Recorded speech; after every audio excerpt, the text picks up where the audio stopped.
नमस्कार। इस वीडियो में हम हमारी चर्चा को उससे आगे लेके चलते हैं जहां पर हमने पिछली वीडियो में छोड़ा था। तो हम बात कर रहे थे कल्पना की, दिवा स्वप्न की। अब एक रक्षात्मक युक्ति सामने आती है जिसका अर्थ होता है पलायन। पलायन यानी कि विथड्रॉल। पलायन विथड्रॉल से क्या अभिप्राय है? पलायन विथड्रॉल से यह अभिप्राय है साथियों कि कई बार हमारे सामने कुछ ऐसी परिस्थितियां आती हैं, कुछ ऐसी चुनौतियां आती हैं जो चुनौतियां एक किस्म का तनाव उत्पन्न करती है। ठीक है, समक्ष आई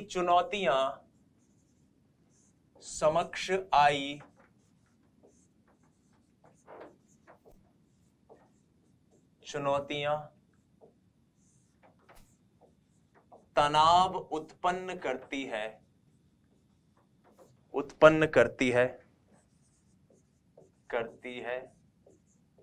और कई बार व्यक्ति इन चुनौतियों से बचने के लिए या उस तनाव से मुक्ति के लिए या स्वयं को समायोजित करने के लिए एक तरह से कह सकते हैं उस परिस्थिति से ही खुद को दूर हटा लेता है। उस परिस्थिति से दूर हटाने का मतलब कि तनाव से बचने के लिए व्यक्ति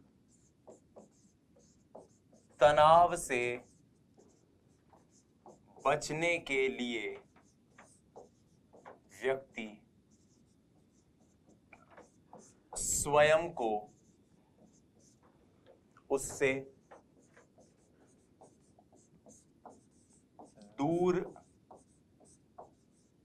कर लेता है। हम अगर आम भाषा में बात करें तो इसको कह सकते हैं कि पीठ दिखाकर भागना।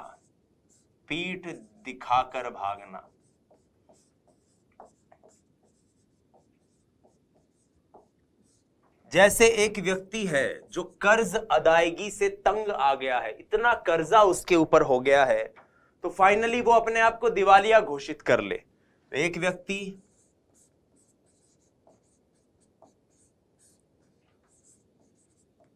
कर्ज अदायगी से तंग आकर स्वयं को दिवालिया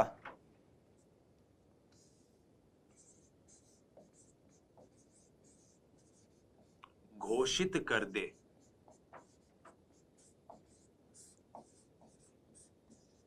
या कई बार आप विद्यार्थियों के साथ ऐसा होता है कि परीक्षा का तनाव इतना ज्यादा होता है कि आपको लगता है नहीं नहीं नहीं, मैं तो इस परीक्षा को नहीं दे सकता या मैं इस परीक्षा को नहीं दे सकती। कई बार ऐसा होता है कि प्रतियोगिता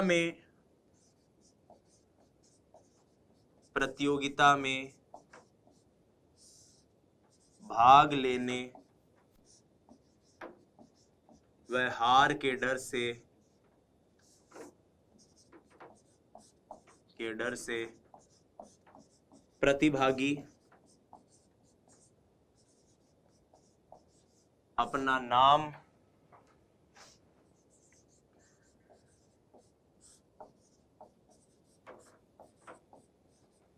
वापस लेता है।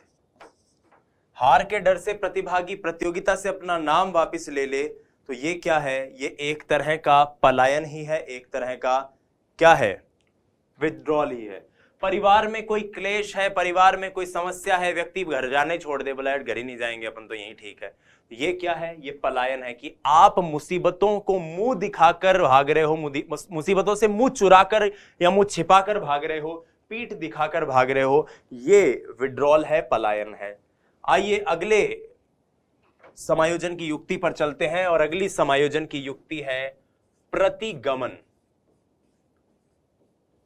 प्रतिगमन, जिसको हम पढ़ते हैं रिग्रेशन। ये रिग्रेशन या प्रतिगमन क्या है साथियों? तो रिग्रेशन या प्रतिगमन कुछ भी नहीं है। कॉलमैन कहते हैं एक सुरक्षात्मक प्रयास है। कॉलमैन के अनुसार क्या है? ये आपको नोट्स में भी मिलेगा।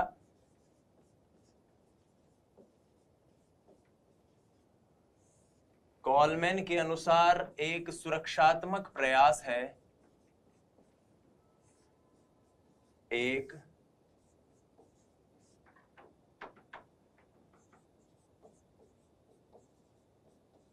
सुरक्षात्मक प्रयास है जहां व्यक्ति वर्तमान की चुनौतियों से बचने के लिए उन तरीकों को अपनाता है, उन उन अप्रोच को या उस उपागम को अपनाता है जिससे वो विकासात्मक प्रक्रिया के शुरुआत में किसी कार्य को करता था। तो ये क्या है? एक सुरक्षात्मक प्रयास है जिसे व्यक्ति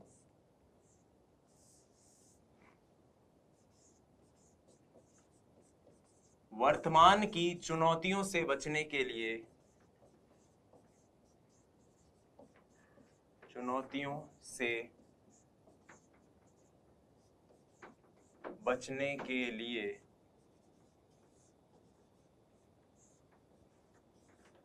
जिसे व्यक्ति अपनाता है और वह प्रतिक्रियाएं करता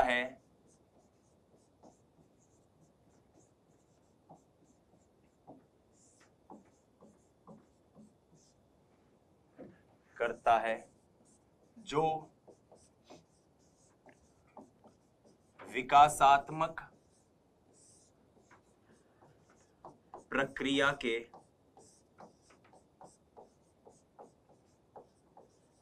प्रारंभिक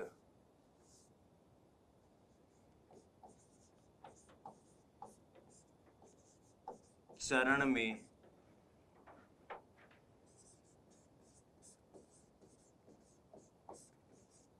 करता था। मतलब नई चुनौतियां, नई समस्याएं जब उसके सामने आई तो वो उनसे घबरा गया, वो उनके साथ काम नहीं कर पा रहा। और अक्सर ऐसा होता है कि नई परिस्थितियों के साथ वो कैसे मेल खाए, और इसीलिए वो उन चीजों को अपनाता है जो वो पहले किया करता था। जैसे एक कॉमन सा एग्जाम्पल है जो आप सब पढ़ते हैं, याद करते हैं, आपको याद होगा। कॉमन एग्जाम्पल क्या है कि अक्सर ऐसा देखा जाता है कि कोई बच्चा, घर में एक और छोटा बच्चा आ जाए तो उसे लगता है घर वाले सब उसी की तरफ ध्यान दे रहे हैं, तो वो भी बिस्तर में मलमूत्र विसर्जन करना शुरू कर देता है ताकि उसकी ओर ध्यान दिया जाए। तो यहां पर एक पॉइंट बनता है, घर में एग्जाम्पल के रूप में छोटे बच्चे के आने पर बड़ा बच्चा, बड़ा मतलब ये नहीं कोई किशोरावस्था में है, वो मतलब वो भी पूर्व बाल्यावस्था के आसपास है, बड़ा बच्चा बिस्तर में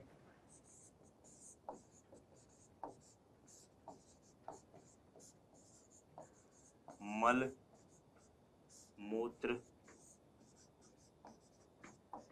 विसर्जन प्रारंभ कर दे। एक तरीका। बुजुर्ग जो हैं वो अब वर्तमान की चुनौतियों से तो अब कुछ काम नहीं आ सकते, तो बुजुर्ग अक्सर हम देखते हैं कि अपने जवानी के किस्से, अपने जो उस दौर के जो किस्से थे उनको बड़े मस्ती से सुनाते हैं। तो बुजुर्गों द्वारा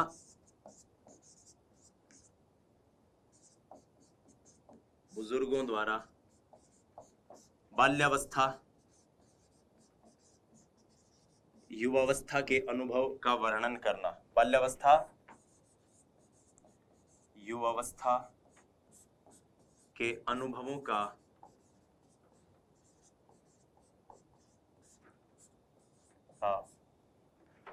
वर्णन। एक व्यक्ति अगर प्रेम में असफल हो जाए, एक व्यक्ति प्रेम में असफल हो जाए तो गुड़िया गुड्डे के साथ खेलने लग जाता है। एक व्यक्ति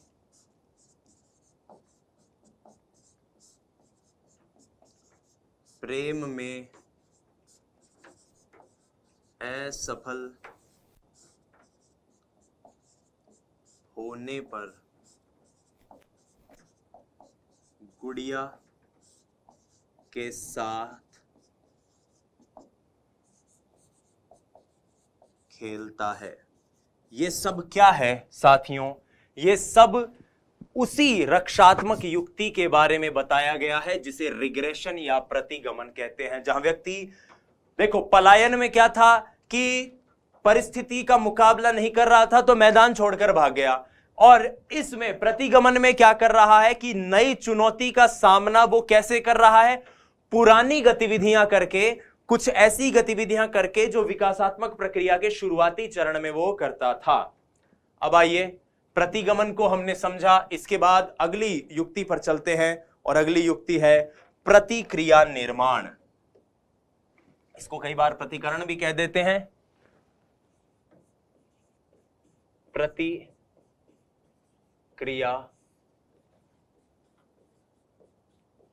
निर्माण, प्रतिकरण, रिएक्शन फॉर्मेशन। तो प्रतिक्रिया निर्माण क्या है कि कोई व्यक्ति अंतर्निहित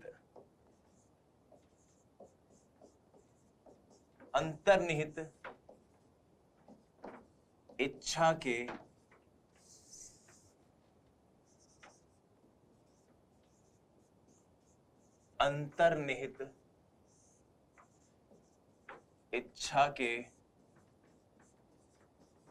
ठीक उलट व्यवहार करना,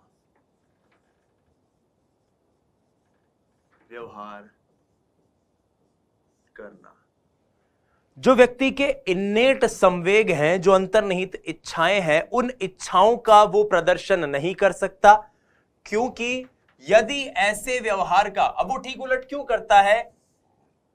क्योंकि यदि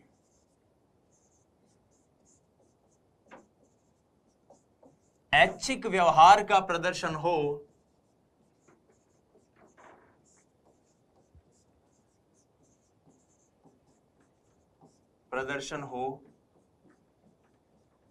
तो उसकी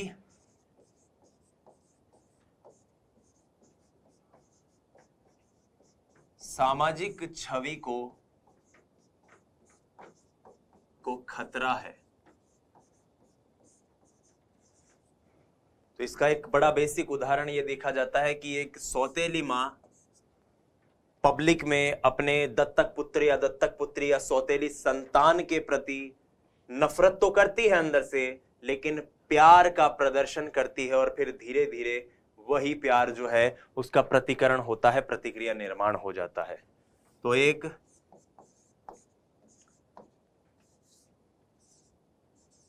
दत्तक मां का या सौतेली मां का अपने या अपनी संतान के प्रति प्रेम प्रदर्शन। एक दत्तक मां अपनी संतान के प्रति किस प्रकार से प्रेम प्रदर्शित कर रही है, ये रिएक्शन फॉर्मेशन, प्रतिक्रिया निर्माण के अंतर्गत आता है। अब यहां पर एक सवाल आता है, अक्सर विद्यार्थी कंफ्यूजन में रहते हैं कि सर ये जो प्रतिक्रिया निर्माण है, ये जो ठीक उलट व्यवहार करना है, क्या इसको हम मुंह में राम बगल में छुर्री, या क्या इसको हम बगुला भगत व्यवहार कह सकते हैं? तो इसका उत्तर सीधे सरल स्पष्ट शब्दों में है नहीं। ठीक है,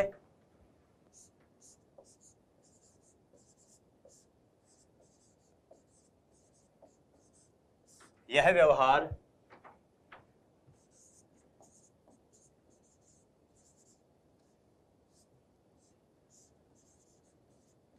बगुला भगत या पाखंड नहीं कहा जा सकता, क्योंकि वहां तो सोचे समझे तौर पर यह काम कर रहा है ना, और यहां पर अचेतन रूप से यह कार्य हो रहा है। तो दत्तक मां के मन में जो नफरत थी, उस नफरत का या उस दुर्व्यवहार का पहले क्या होगा? दमन, और फिर उस नफरत के ठीक उलट व्यवहार यानी प्रेम का क्या होगा? प्रतिकरण। पहले उसका दमन हुआ और बाद में प्रतिकरण हो रहा है। तो यहां पर ये क्या है, ये प्रतिक्रिया निर्माण है। जैसी उसकी प्रवृत्ति है, जैसी उसकी सोच है, उस सोच से ठीक उल्टा व्यवहार अगर वो प्रदर्शित कर रहा है तब वो प्रतिक्रिया निर्माण है, तब वो रिएक्शन फॉर्मेशन है। प्रतिक्रिया निर्माण को हम प्रतिकरण भी कह देते हैं। तो ये चीज यहां पर मैंने आप लोगों के सामने स्पष्ट की। अब आइए एक और कॉन्सेप्ट को समझते हैं, और उस कॉन्सेप्ट का नाम है डिनायल, नकारना।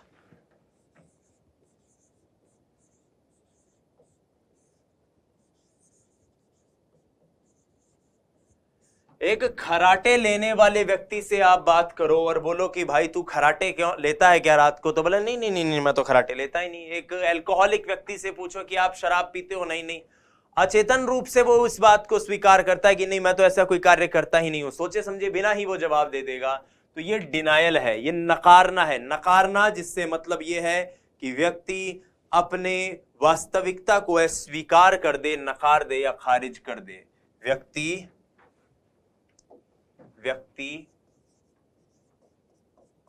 अपनी वास्तविकता को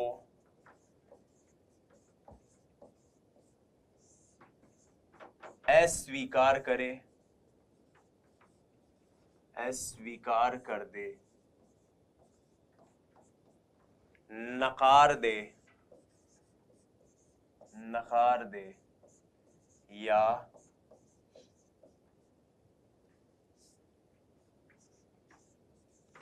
खारिज कर दे। अब इस प्रक्रिया में अगर आप उदाहरणों पे जाना चाहें तो सबसे महत्वपूर्ण उदाहरण तो यही है कि किसी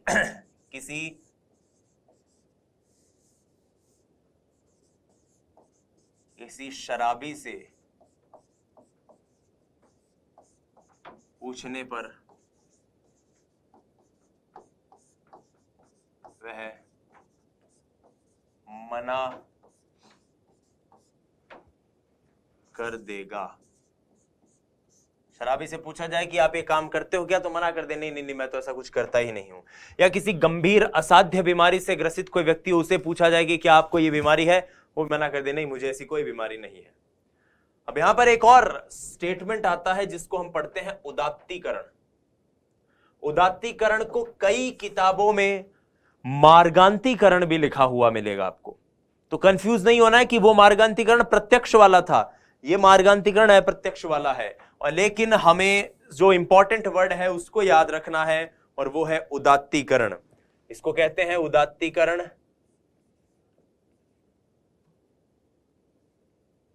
उदात्तीकरण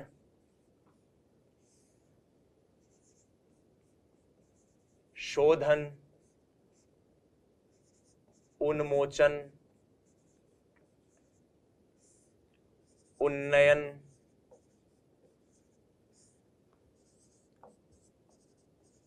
शुद्धिकरण, और इंग्लिश में केवल एक ही नाम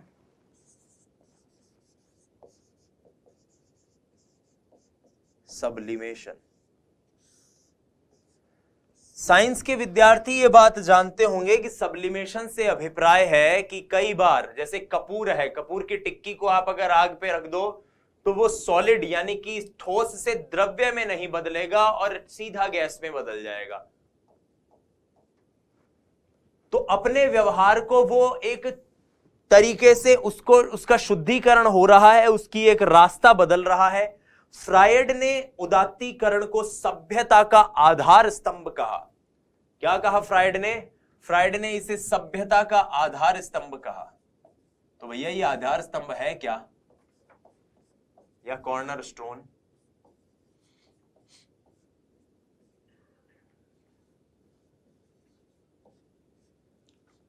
तुलसीदास जी की कहानी आपको याद होगी। प्रेम में पड़े हुए थे, अपनी पत्नी से बहुत ज्यादा प्यार करते थे और वहां पर पत्नी से मिलने चले गए। पत्नी ने जब देखा कि मुझसे मिलने ये बावला इतना पागल होकर मिलने आया है कि रास्ते में कहीं सांप पेड़ पे लटका हुआ था तो लगा एक रस्सी लटक रही है और झूमते हुए उसको गले में डाल के उसका एक मफलर बना के आ गए। पत्नी की दोस्त थी, सखियां थी, उन्होंने हंसी उड़ानी शुरू करी कि देख जीजा जी का मन ही नहीं लगा तेरे बिना, है हंसी उड़ाई बहुत ज्यादा।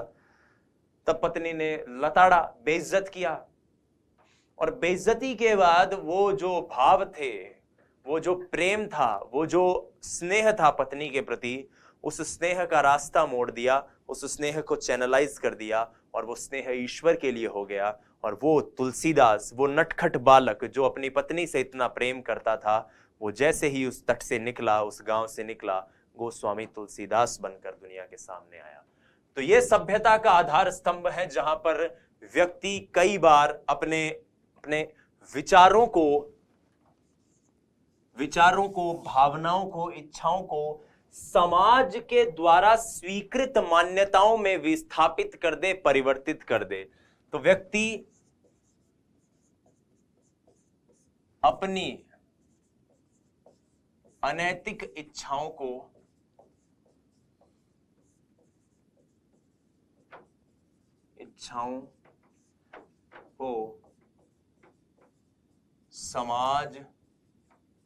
स्वीकृत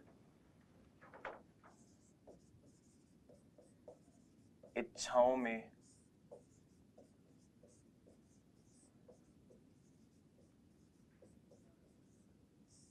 विस्थापित कर दे। व्यक्ति अपनी अनैतिक इच्छाओं को समाज द्वारा स्वीकृत इच्छाओं में विस्थापित कर दे, ये क्या कहलाएगा? ये कहलाएगा उदात्तीकरण। उदात्तीकरण के उदाहरणों में सबसे प्रमुख उदाहरण तो होता है तुलसीदास का ही उदाहरण है, तुलसीदास का वियोग और साहित्य रचना।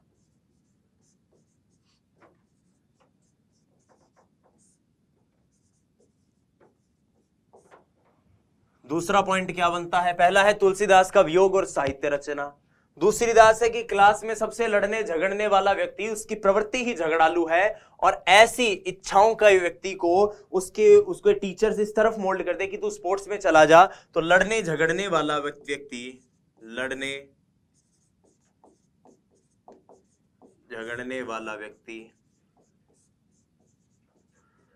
मुक्केबाज बन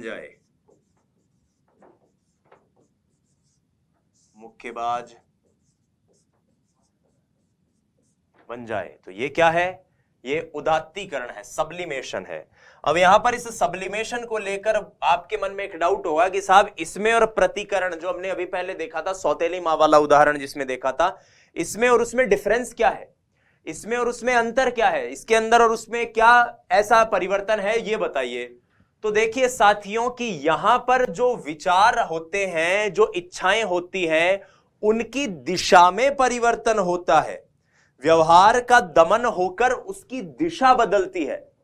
व्यवहार वैसा है क्या? वैसा ही है। उसकी प्रवृत्ति बच्चे की आज भी कैसी है? एक तरह से स्पोर्टिव, लड़ने झगड़ने वाली, लेकिन अब वो स्पोर्ट्समैन बन गया तो उसने उसी इच्छा को समाज के द्वारा स्वीकृत इच्छा में ढाल दिया।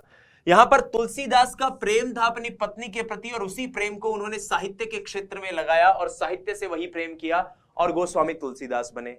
लेकिन प्रतिकरण में क्या होता है कि अगर भाव आपके सामने कोई है इच्छित अनैतिक, तो आप उसकी दिशा को नहीं बदल सकते, आपको उसका ठीक उलट व्यवहार करना पड़ेगा, आपको उससे ठीक उल्टा व्यवहार करना पड़ेगा।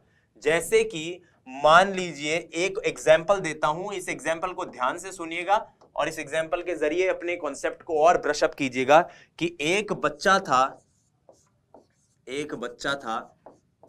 उससे बचपन में बिल्ली की एक आंख फूट गई, आंख फूट गई। कालांतर में वो बहुत बड़ा होकर नेत्र चिकित्सक बना।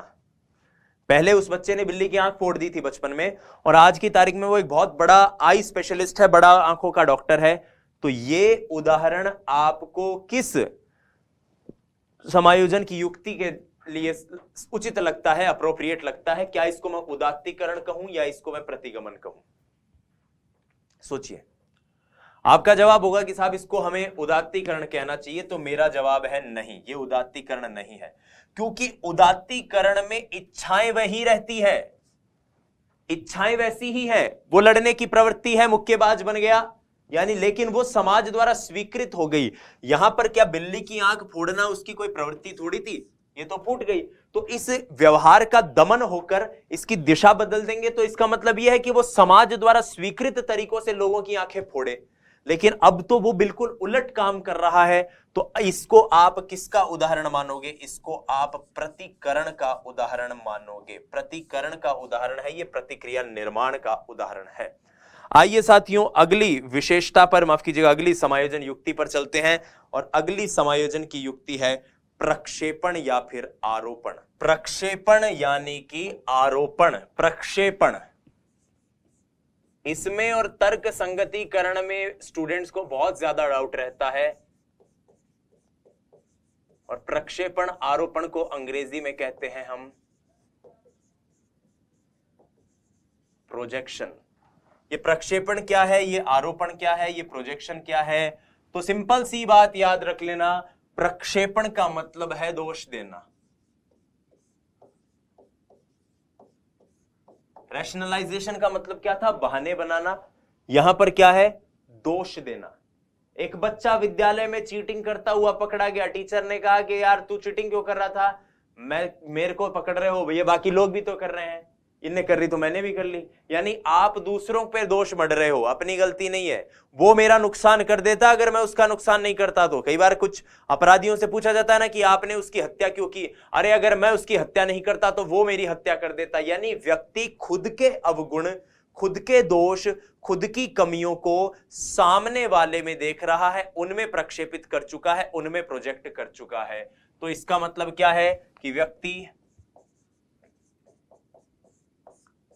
अपने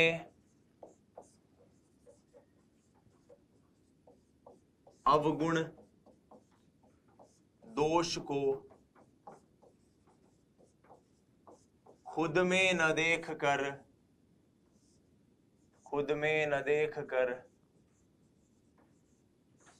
दूसरे में देखे,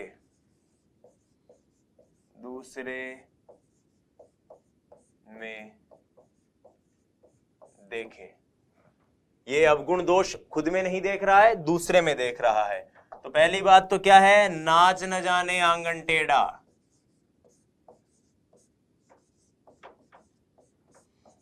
इसके बहुत मिल जाएंगे आपको उदाहरण हमारे साहित्य में। नाच न जाने आंगन टेढ़ा, उल्टा चोर कोतवाल को डांटे। भाई कमी तो तेरे अंदर है और तू कमी बता रहा है दूसरे में। उल्टा चोर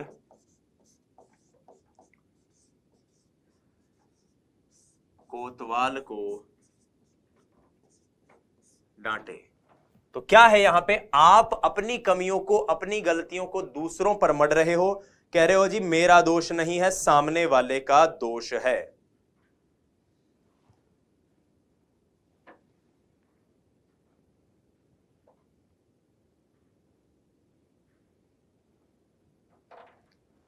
फ्रायड के अनुसार कामेच्छा का, अनैतिकता का, इन सब का प्रक्षेपण होता है। स्वेच्छा,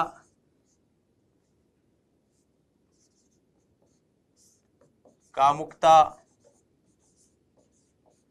अनैतिकता का प्रक्षेपण होता है।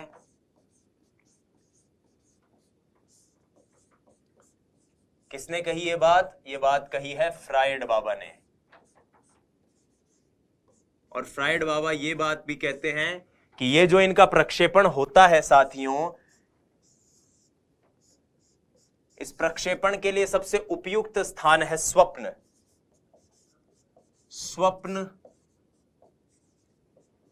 प्रक्षेपण के लिए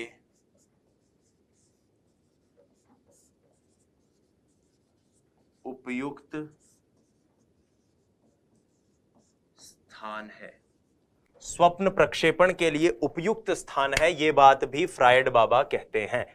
तो यहां पर हमने प्रक्षेपण को भी देखा। आइए आगे बढ़ते हैं। सबसे पहले हम पढ़ रहे हैं तादात्मीकरण। क्या पढ़ रहे हैं साथियों? तादात्मीकरण। अब यहां पर दो बिल्कुल एक जैसी समायोजन की युक्तियां आएगी। एक आएगी इंट्रोजेक्शन, जिसको अंतर्वेशन, अंतःक्षेपण कहते हैं, और दूसरी आएगी तादात्मीकरण। तो पहले इन दोनों को समझते हैं। तादात्मीकरण क्या है?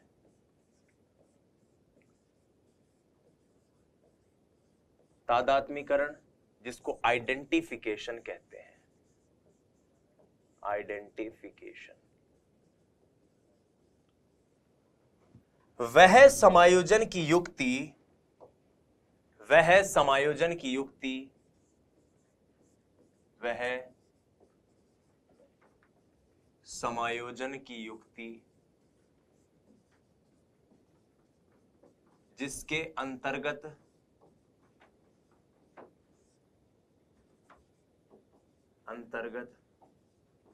व्यक्ति स्वयं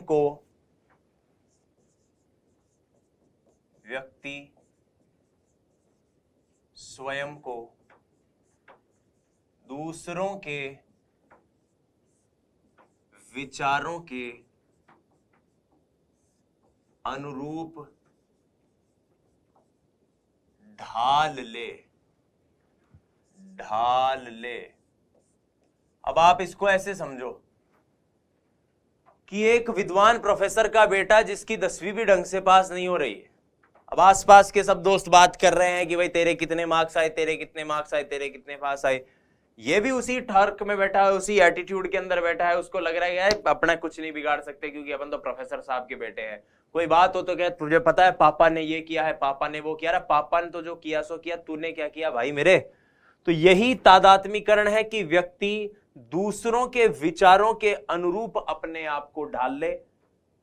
इसके लिए एक उदाहरण मिलता है कि एक बार एक बस के अंदर बहुत से वो लोग जा रहे थे जो गुलामी के समय अंग्रेजों के यहां नौकरी करते थे या कुछ इस तरह से, मतलब किसान थे, कोई मजदूर था।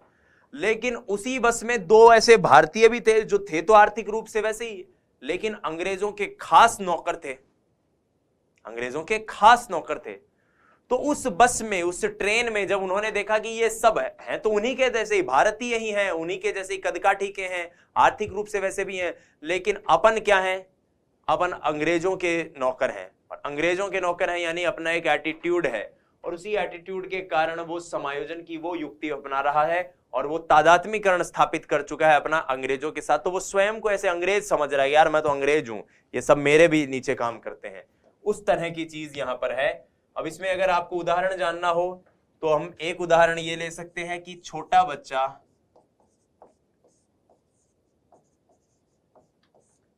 पिताजी के जूते पहनकर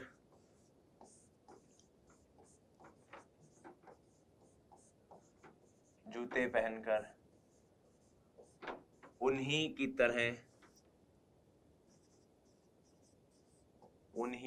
तरह ऑफिस जाने की कोशिश करे, ऑफिस जाने की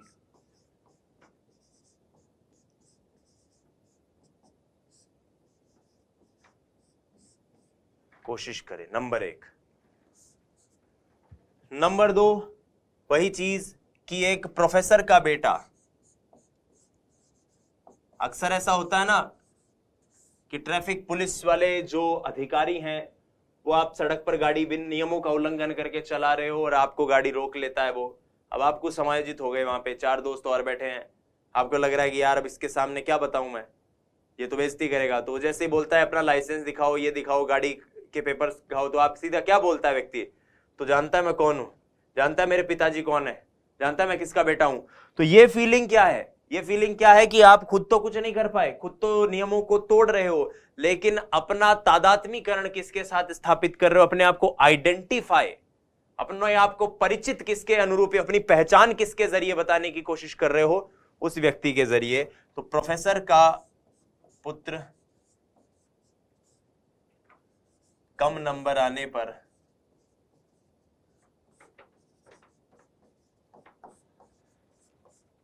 मित्रों में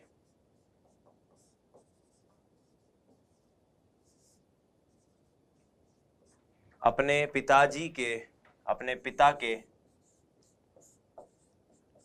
गुणों का बखान करे,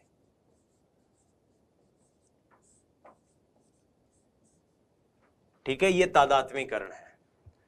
इसी तादात्मीकरण के जैसी एक और समायोजन की युक्ति आती है सामने, उसको इंट्रोजेक्शन कहते हैं। अंतःक्षेपण,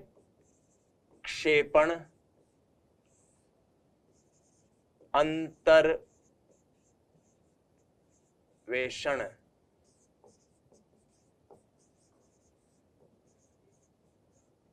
इंट्रोजेक्शन। ठीक है,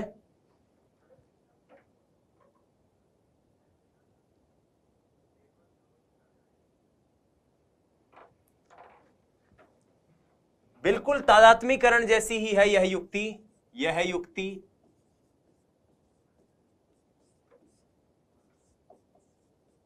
तादात्म्यकरण के समान है, जहां व्यक्ति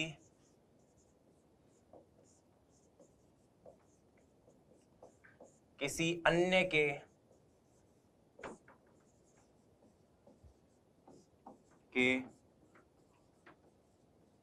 व्यवहार को अपनाता है। सिंपल सा पॉइंट है, किसी और के व्यवहार को व्यक्ति अपने व्यवहार में अपना रहा है, ये क्या है?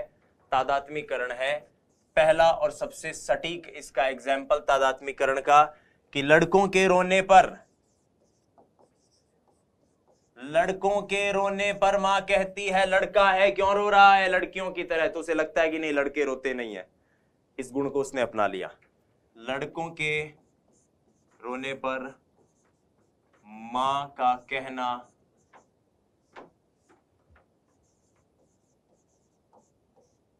कि लड़के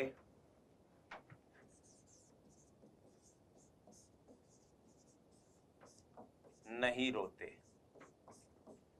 ये अपने आप में क्या है? ये अपने आप में तादात्म्यकरण, माफ कीजिएगा, अंतःक्षेपण, अंतर्वेशन ही है कि आपने लड़कों की उस प्रवृत्ति को या उस व्यवहार को अपना लिया। ठीक है, माता पिता के मूल्य जो हैं वो बच्चों में आ रहे हैं, या फिर बच्चों को आप स्वतंत्रता सेनानियों के मूल्य जो हैं वो पढ़ा रहे हैं, तो बच्चों में, बालकों में माता पिता के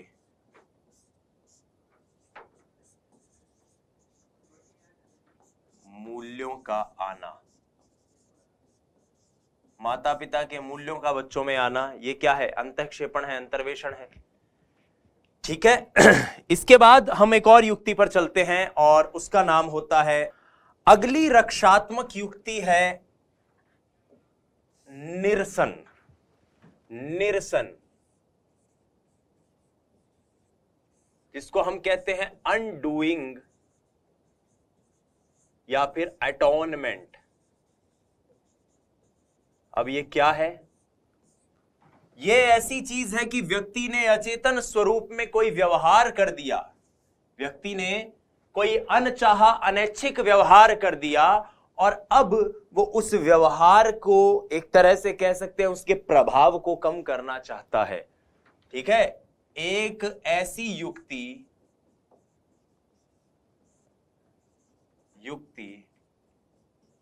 जिसके द्वारा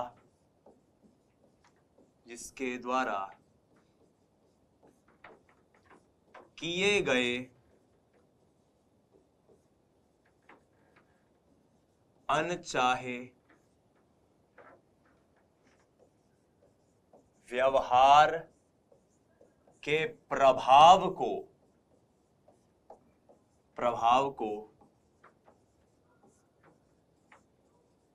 कम किया जाता है। अनचाहे व्यवहार के प्रभाव को कम किया जाता है। तो इसमें पहला क्या है अनचाहे व्यवहार के प्रभाव को कम करने का? कि एक व्यक्ति अपनी पत्नी के साथ ऊंची आवाज में बात कर ले, उसके साथ थोड़ी सी हिंसक गतिविधि कर ले, उसको मार पीट दे और अगले दिन उसके लिए उपहार में फूल लेके चला जाए। तो पत्नी के साथ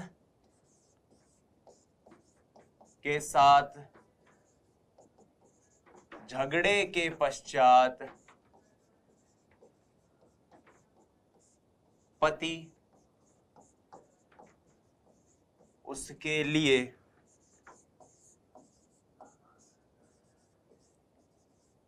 फूल लेकर या उपहार लेकर जाए।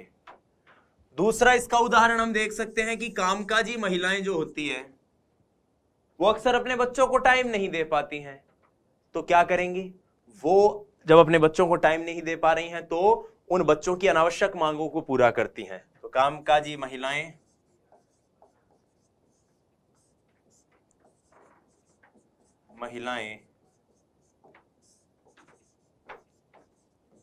अपने बच्चों को समय नहीं दे पाती हैं, समय नहीं दे पाती है, इसलिए उनकी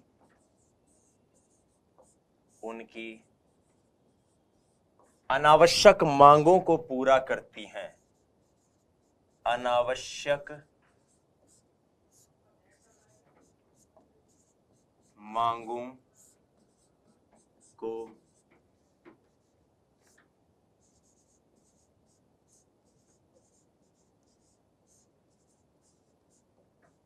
पूरा करती हैं।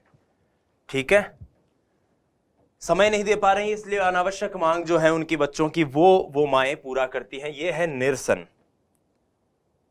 फिर एक लक्षात्मक युक्ति आती है जिसको हम कहते हैं एक्टिंग आउट। अंग्रेजी का ही शब्द है, हिंदी में भी इसके लिए एक्टिंग आउट शब्द ही इस्तेमाल होगा। Acting out.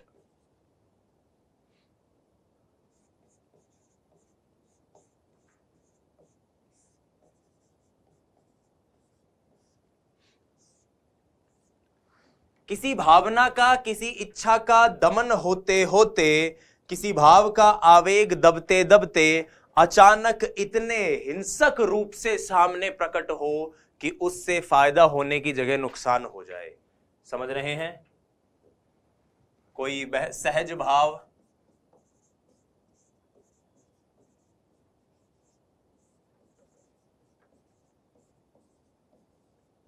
दबते दबते अचानक हिंसक रूप से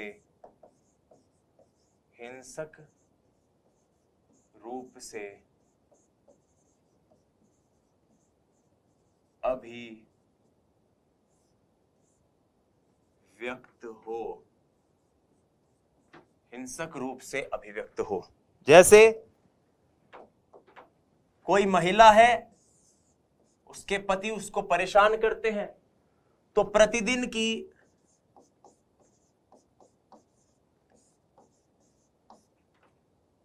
परेशानी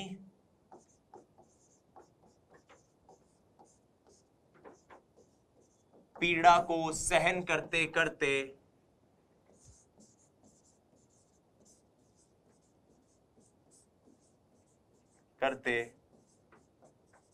कोई महिला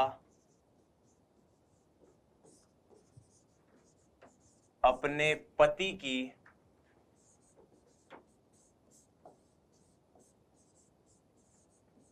हत्या कर दे, कोई महिला अपने पति की हत्या कर दे, तो वो क्या होगी? एक्टिंग आउट की स्थिति ही होगी। आइए आगे बढ़ते हैं।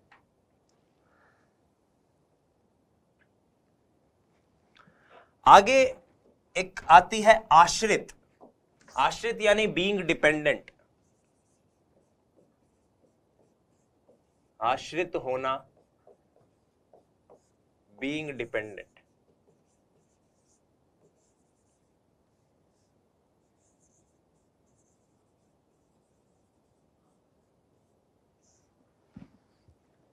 क्या है इसका उत्तर? कोई कुसमायोजित व्यक्ति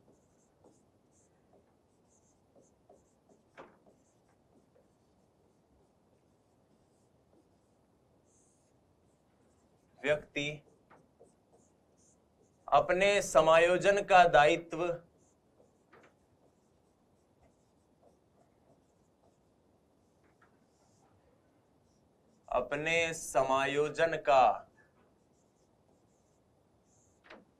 दायित्व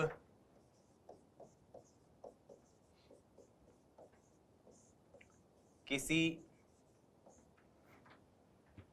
दूसरे को सौंप दे,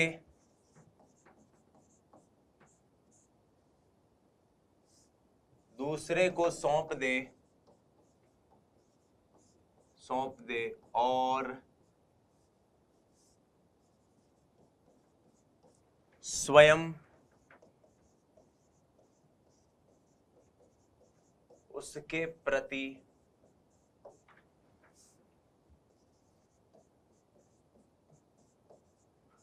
आश्रित हो जाए, स्वयं उसके प्रति आश्रित हो जाए। किसी दूसरे को सब कुछ सौंप दिया और खुद उसके प्रति आश्रित हो गया। जैसे कई बार आपको लगता है कि यार ये किताब पढ़ लूंगा तो मैं क्या पता सेलेक्ट हो जाऊं, इससे पहले मैं सेलेक्ट नहीं हो रहा, या इन टीचर से या इस बुक से या इस किताब से या इस नोट से पढ़ लूंगा तो क्या पता मैं सेलेक्ट हो जाऊंगा। तो आपने अपने आप को उस व्यक्ति के प्रति आश्रित कर दिया। ये आश्रित होना या फिर बीइंग डिपेंडेंट होना है। अब आते हैं दो प्रकार की विधियां, एक है आक्रामक विधि और एक है क्षतिपूरक विधि या क्षतिपूर्ति विधि, जिसको कंपनसेशन भी कहते हैं। तो सबसे पहले क्षतिपूर्ति विधि पे चलते हैं।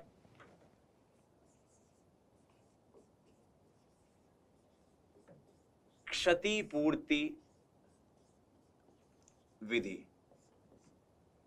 क्षतिपूर्ति विधि मतलब कंपनसेशन।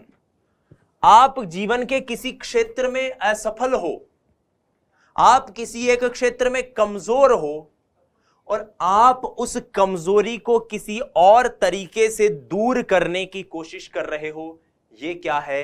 क्षतिपूर्ति है। यही क्या है? क्षतिपूर्ति है। आइए समझने की कोशिश करते हैं।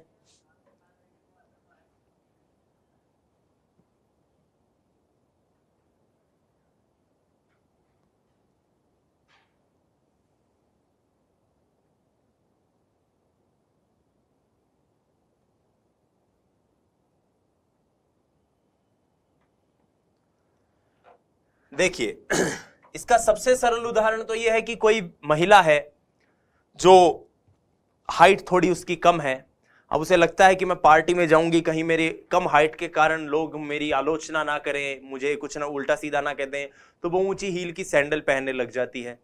ये क्या किया उसने? हाइट की इस कमी की क्षतिपूर्ति की, इसका कंपनसेशन किया।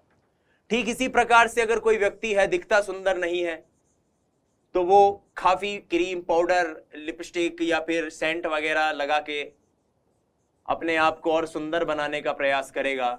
ये क्या है? ये भी कंपनसेशन है। तो कंपनसेशन, क्षतिपूर्ति मतलब वो विधियां जिसके जरिए आप उस तनाव को कम करने का कोई भी प्रयास कर रहे हो। अब इसमें दो तरह से ये विधियां आती हैं। आक्रामक विधि भी ऐसे ही आएगी, क्षतिपूरक विधि भी ऐसे ही आएगी। पहली है प्रत्यक्ष विधि, प्रत्यक्ष क्षतिपूर्ति।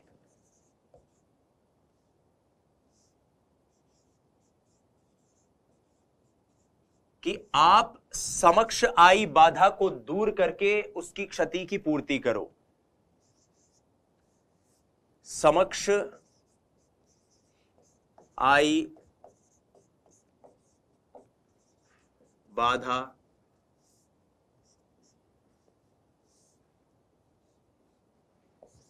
को दूर कर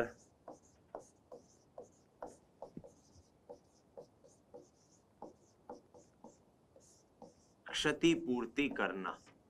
ठीक है, सामने जो बाधा आई है उसे दूर करके क्षतिपूर्ति करना। और अप्रत्यक्ष का मतलब क्या है? एक क्षेत्र की, अप्रत्यक्ष का मतलब अप्रत्यक्ष क्षतिपूर्ति का मतलब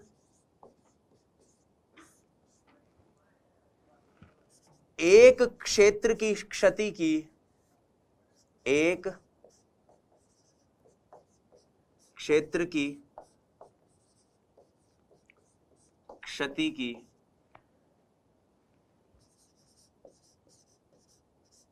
दूसरे क्षेत्र में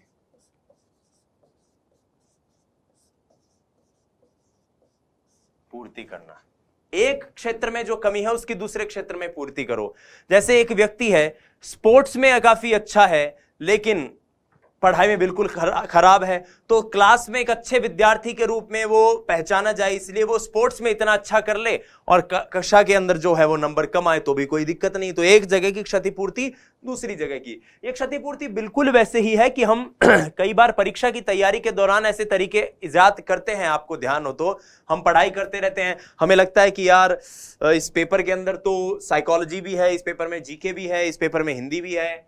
आपके मान लीजिए ग्रेड की एग्जाम्स जो होती हैं, तो एक काम करते हैं, फर्स्ट पेपर में जो जीके है उसमें पॉलिटी में नंबर जो है वो नहीं आ पाएंगे, पॉलिटी याद नहीं रहेगी, तो एक काम करते हैं साइंस अच्छे से करके चले जाते हैं। या फर्स्ट पेपर जो है उसके अंदर एक काम करते हैं, हम हिस्ट्री को छोड़ देते हैं, ज्योग्राफी अच्छे से कर लेंगे। हिस्ट्री में अगर नंबर कट भी जाएंगे तो ज्योग्राफी को इतना स्ट्रॉन्ग कर लो कि वहां पे पूरे में से पूरे आए। तो ये क्या है, आप एक जगह का कंपनसेशन दूसरी जगह कर रहे हो, यही क्षतिपूर्ति है।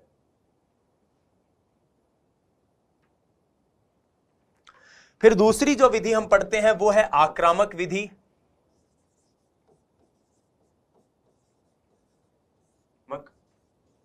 विधि, एग्रेसिव मेथड।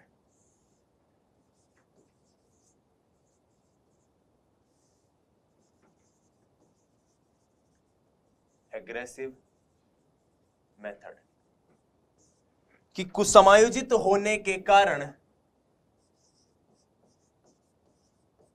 कुसमायोजित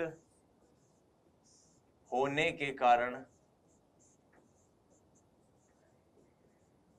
कोई व्यक्ति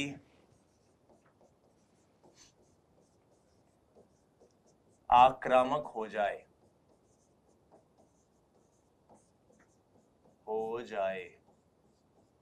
कैसे होगा भाई कोई व्यक्ति आक्रामक? तो उसका पहला तरीका तो ये है साहब, आक्रामक होने का पहला तरीका कि प्रत्यक्ष रूप से आक्रामक हो,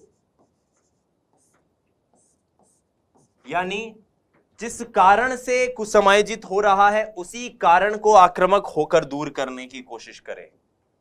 जिस कारण से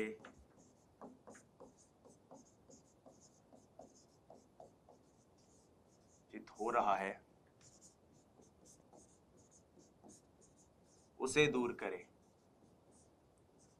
आपने सुना होगा क्रिकेट के दौरान अक्सर क्रिकेटर को एक हाफ में मान लो टी टाइम तक अच्छा नहीं खेल पाते हैं, तो फिर वो कैप्टन कहते हैं कि हम पहले डिफेंसिव होकर खेल रहे थे, लेकिन बाद में हमें पता चला कि हम डिफेंसिव होकर खेल रहे हैं, इसलिए हम बॉलर्स की बॉल पर चौके छक्के नहीं मार रहे हैं, तो हमने आक्रामक होकर खेलना शुरू किया, हम एग्रेसिव होकर खेले और फिर हम मैच को जीत पाए। तो यहां पर क्या है कि जिस कारण से आपको समायोजित हो रहे हो उसी के ऊपर आप आक्रामक हो जाओ। और कई बार मनुष्य क्या है कि उस पर तो वो उसका चलता नहीं है ना, एक तरह से कह सकते हैं जोर। तो अब क्या करता है, वो अप्रत्यक्ष आक्रामक होता है। जैसा हम विस्थापन में देखते थे कि क्या होता था, एक कमजोर लक्ष्य पर आक्रामक हो जाए, एक कमजोर लक्ष्य के प्रति आक्रमण, जैसे कि विस्थापन में हमने देखा था, जैसे विस्थापन में हमने देखा है। तो ये सारी चीज क्या है, ये उसी की बात यहां पर हो रही है। तो आइए दोस्तों, अब हम समायोजन की इन विभिन्न युक्तियों के बारे में एक बार बात कर लेते हैं, चर्चा कर लेते हैं, जिनको हमने पढ़ा है अभी। समायोजन की दो प्रकार की युक्तियां होती है, डायरेक्ट और इनडायरेक्ट। डायरेक्ट वो जिन्हें हम चेतन रूप से करते हैं, इनडायरेक्ट वो जिन्हें अचेतन व्यवहार द्वारा किया जाता है। इसी को अहम रक्षात्मक युक्ति भी कहते हैं। चेतन मन द्वारा बाधा निराकरण, अन्य मार्ग खोजना, अन्य लक्ष्यों का प्रतिस्थापन, परामर्श और अटेंशन सीकिंग, अवधान प्राप्ति है। बाधा निराकरण, व्यक्ति सोच समझकर उस बाधा को दूर करे जिसके कारण को समायोजित हो रहा है। मार्गांतिकरण, बाधा को दूर नहीं कर रहा तो अपना रास्ता बदल ले, लेकिन जा वहीं रहा है। तीसरा तरीका, लक्ष्य को ही बदल ले, आईएएस की तैयारी कर रहा तब आरएएस पे आ जाए। परामर्श और निष्कर्ष, वो किसी से बैठे, खुद से बात करे, चर्चा करे कि भाई क्या कारण है कमी का। और अवधान प्राप्ति की व्यक्ति प्रत्यक्ष रूप से ऐसी गतिविधि करे जिससे लोगों की आकर्षण का केंद्र बने। अब बात करते हैं अप्रत्यक्ष में। सबसे पहले हम बात करते हैं तर्क संगतिकरण में, जिसमें बहाने बनाता है, बेअर्थ की बात, निरर्थक बातों को तार्किक रूप से प्रस्तुत करने की कोशिश करता है ताकि लोग उसकी बात का विश्वास कर लें। जैसे अंगूर खट्टे हैं और अंगूर मीठे हैं। दमन में क्या होता है, अस्वीकृत अवांछनीय भावों को व्यक्ति अचेतन में धकेल देता है। यदि जानबूझकर धकेला जाता है तो शमन हो जाता है, और कालांतर में स्वयं ही धकेल दिया जाए तो वो दमन होता है। विस्थापन, अपना गुस्सा, अपनी एनर्जी जिस चीज पर लगानी चाहिए थी वहां तो नहीं लगा जा रहा और किसी कमजोर टारगेट पर लगा रहा है। उसके बाद आते हैं दिवा स्वप्न पे ख्याली पुलाव पका के वो व्यक्ति बैठा है। उसके बाद हम आते हैं अतीत में खोए रहना, ये तीन तरह के हैं, विजेता नायक और पीड़ित नायक। फिर बात करते हैं पलायन की, कि सामने आई चुनौती को देखकर व्यक्ति पीठ दिखाकर भाग जाए या मुंह छिपाकर भाग जाए। प्रतिगमन, कॉलमैन कहते हैं कि नई चुनौतियों का सामना नहीं कर सकता, इसलिए ऐसा व्यवहार करता है जो विकासात्मक प्रक्रिया के प्रारंभ में करता था। फिर बात करते हैं प्रतिक्रिया निर्माण की, तो ठीक जैसी उसकी भावनाएं है उसके ठीक उलट व्यवहार, क्योंकि अगर वैसा व्यवहार किया तो सामाजिक छवि को नुकसान है। नकारना, व्यक्ति जो परिस्थिति उसको सीधे मुंह नकार दे। उदात्तीकरण, अपनी ऊर्जा को समाज द्वारा स्वीकृत भावों की तरफ मोड़ दे। प्रक्षेपण में दूसरों को दोष देना। तादात्मीकरण में वो स्वयं को दूसरों के विचारों के अनुरूप ढालता है। वहीं अंतःक्षेपण के अंदर व्यक्ति किसी अन्य के व्यवहार को अपनाता है। निरसन में एक ऐसी युक्ति जहां अनचाहे व्यवहार का प्रभाव करने के लिए कुछ अच्छा काम करे बाद में। और एक्टिंग आउट में क्या होगा, सहज भाव दबते दबते अचानक हिंसक हो जाए। आश्रित होने में व्यक्ति किसी व्यक्ति के ऊपर आश्रित हो जाए। क्षतिपूर्ति, एक जगह की कमी दूसरी जगह दूर कर रहा है। और आक्रामक मतलब जिस कारण से कुछ समायोजन हो रहा है उस कारण पर आक्रमण कर रहा है, या किसी और तरीके से किसी कमजोर टारगेट पर आक्रमण कर रहा है, जैसे अप्रत्यक्ष में विस्थापन में होता है। धन्यवाद। जय हिंद, वंदे मातरम। स्वस्थ रहिए, मस्त रहिए, अपनी तैयारी में व्यस्त रहिए। नमस्कार।